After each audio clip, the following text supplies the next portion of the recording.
जय हिंद दोस्तों, वंदे मातरम।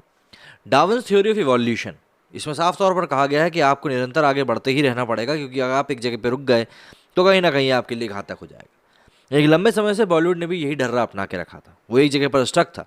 एक ही तरह की कहानियां बन रही थी, एक ही तरह के हीरो हीरोइन आ रहे थे, एक ही तरह की कॉन्सेप्ट पे मूवीज बन रही थी, मसाला मूवीज, जो कि मासेस को अट्रैक्ट कर रही थी। 100 200 300 करोड़ रुपए का बिजनेस किए जा रही थी बदस्तूर, और ऐसे ही मूवीज चली जा रही थी।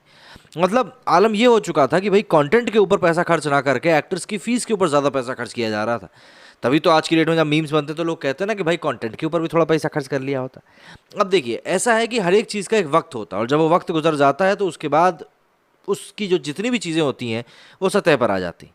और ऐसा इस समय कई सारे बड़े एक्टर्स के साथ हो रहा है। अक्षय कुमार तो इसमें जिसमें कि मतलब बहुत ही बुरी कंडीशन में घिरे हुए दिख रहे हैं।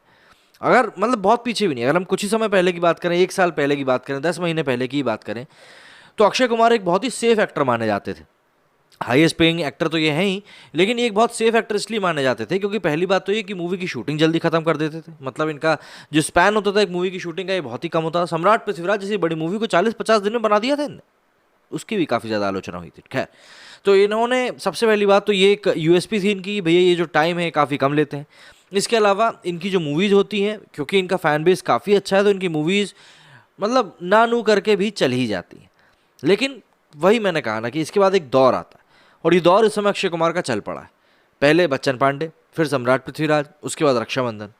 लगातार एक के बाद एक 3 बड़ी फिल्में फ्लॉप होना, ये किसी भी एक्टर के लिए अच्छा नहीं होता। फिर अक्षय कुमार तो एक बड़े एक्टर हैं। क्या होता है, इंसान जितना बड़ा हो जाता है ना, उसको नुकसान भी, छोटा ही भले ही क्यों ना हो, लेकिन वो नुकसान उतना ही भारी भी होता है और उतना ही बड़ा भी होता है। और यहाँ पर अक्षय कुमार के साथ भी वही हुआ। 3 बड़ी बड़ी फिल्में फ्लॉप होने के बाद अब निर्णय लिया गया कि भैया जो उनकी अगली मूवी आने वाली कठपुतली, जो कि रत्सासन नाम की एक तेलुगु मूवी का रीमेक है, इसको अब डायरेक्ट ओटीटी पर, हॉटस्टार पर रिलीज़ किया जा रहा है। मेरे ख्याल से 2 तारीख को ये रिलीज़ भी हो जाएगी, 2 सितंबर को। इस मूवी का ट्रेलर वैसे तो काफ़ी अच्छा था, लेकिन बात वही है कि क्योंकि ये मूवी भी एक रीमेक है, तो कहीं ना कहीं पब्लिक भी इसको लेकर चढ़ जाएगी कि यार ये फिर से एक रीमेक। लेकिन यहाँ मेकर्स ने बहुत सेफ खेला। क्यों सेफ खेला? कठपुतली के बारे में जो आंकड़े निकलकर सामने आ रहे हैं वो ये है कि ये मूवी करीब 120 से 130 करोड़ रुपए में हॉटस्टार ने खरीदी। अब देखिए, रत्सासन जो कि एक तेलुगु मूवी थी और वहाँ पर एक काफ़ी बड़ी हिट रही थी, उस मूवी का ये रीमेक है। अब क्योंकि ये रीमेक है, तो अभी अगर हम देखें तो जो पब्लिक का जो मूड है, पहली बात तो रीमेक्स, और दूसरी बात भावनाओं को भड़काने वाला जो कंटेंट होता है उसको कोई भी किसी भी तरीके से अप्रिशिएट नहीं कर रहा है, और उसी को लेकर पूरी बॉयकॉट की मुहिम भी चल पड़ती है।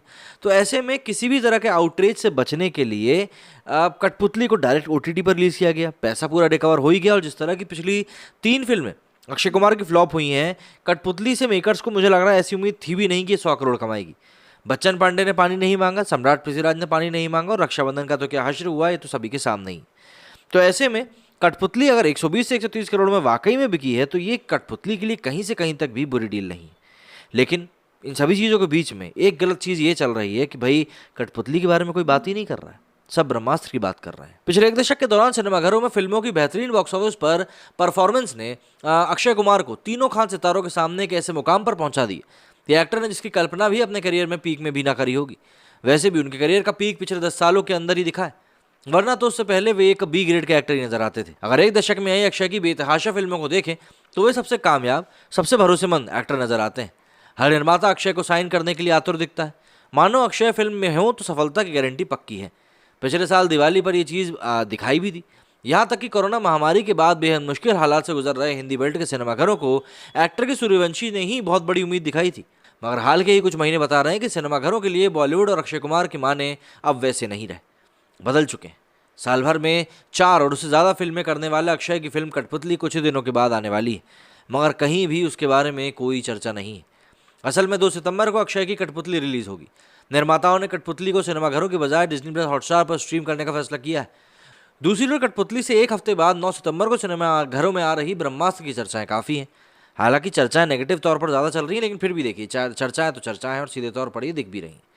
लेकिन बॉलीवुड के डाले एक्टर की फिल्म को लेकर बातचीत का ना होना कई चीज़ों की तरफ इशारा करता है।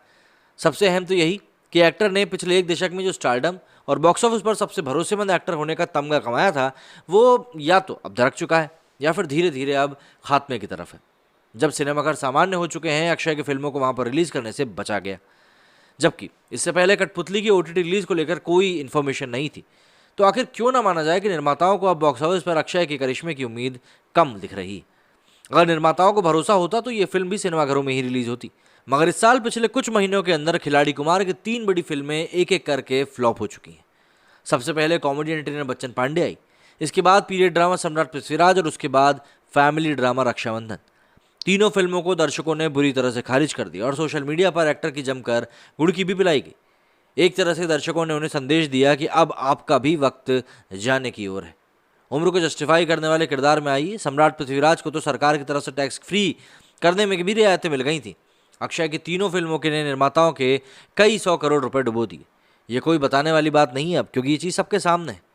लेकिन अगर हम कठपुतली की रिलीज तक अक्षय के तमाम दूसरे हम उम्र सितारों की तरफ देखें तो फिलहाल सबके सब बेवश और बेचारे ही नजर आ रहे हैं। एक ऐसा एक्टर अचानक जिसकी फिल्मों से दर्शकों की रुचि खत्म होती दिख रही है। नई राजनीति में बॉलीवुड के अगुआ अभिनेता नजर आ रहे हैं अक्षय की फिल्म के खिलाफ हाल के दिनों में वैसी ही घृणा देखने को मिल रही है जैसे कि कुछ खान सितारों को सामना करनी पड़ी। रक्षाबंधन और सम्राट पृथ्वीराज के लिए तो एक्टर की भयानक किस्म की ट्रोलिंग हुई थी, और कठपुतली तक ऐसे दिन आ गए कि लोग इसे बॉयकॉट के लायक भी नहीं समझ रहे। लाल सिंह चड्ढा के सामने एक्टर की रक्षाबंधन को भी बॉयकॉट ट्रेंड देखना पड़ा, लेकिन ब्रह्मास्त्र के सामने कठपुतली को ना देखने की अपील तक नहीं हो रही है, जैसे ये फिल्म 2 सितंबर को रिलीज हो ही नहीं रही है। कठपुतली पर लोगों की चुप्पी अक्षय के कमजोर होते स्टारडम पर गंभीर किस्म का संकेत है। मान लेना चाहिए कि बॉलीवुड से नफरत करने वाले तमाम समूह ने अक्षय की जमीन को ही हिला दिया है। अक्षय को अब बने रहने के लिए अब एक बहुत ही पावरफुल परफॉर्मेंस देनी पड़ेगी, और उन्हें दुआ करनी चाहिए कि कठपुतली दर्शकों के मिजाज को बदले, वरना 4 फ्लॉप के बाद अक्षय का संभलना और भी ज़्यादा मुश्किल हो जाएगा। वैसे OTT या फिर किसी भी ऑनलाइन प्लेटफॉर्म के ऊपर जब भी कोई मूवी आती है तो उसके साथ सबसे बड़ा प्रिविलेज एक ये जुड़ा होता है कि उस मूवी के बारे में किसी को कुछ पता नहीं होता कि ये मूवी हिट होगी, फ्लॉप होगी, क्या इस मूवी के मायने होंगे। ये चीज़ों के बारे में लोगों को पता नहीं होता। जो भी कोई आंकड़े जारी होते हैं वो सब के सब OTT प्लेटफॉर्म ही जारी करता है, तो ऑब्वियस सी बात है वो उसका इस्तेमाल अपने आप को पॉजिटिव वे में ही दिखाने में करेंगे। देखिए, जैसे कि शाबाश मिठू जब ऑनलाइन रिलीज हुई तो उसके बाद तापसी पन्नू ने किया कि भाई ऑनलाइन ये मूवी आते ही तारीफों के पुल बनने लगे थे। तो ये चीज़ें कहीं ना कहीं अपने हाथ में होती। अब देखना होगा कि जब ये मूवी रिलीज होती है कठपुतली, तब इसको लेकर रिव्यूज़ कैसे निकलकर सामने आते हैं, क्योंकि यहाँ पर कलेक्शन की तो कोई बात है ही नहीं। तो रिव्यूज़ इस मूवी को लेकर कैसे निकलकर सामने आते हैं और फिर उसके बाद किस तरह के हिट्स की सूचना OTT प्लेटफॉर्म की तरफ से मिलती है। मेरे स्टूडियो फिलहाल इतना ही। आप लोगों को यदि कुछ कहना, कमेंट सेक्शन आपके लिए खुला हुआ है। जय हिंद, जय भारत।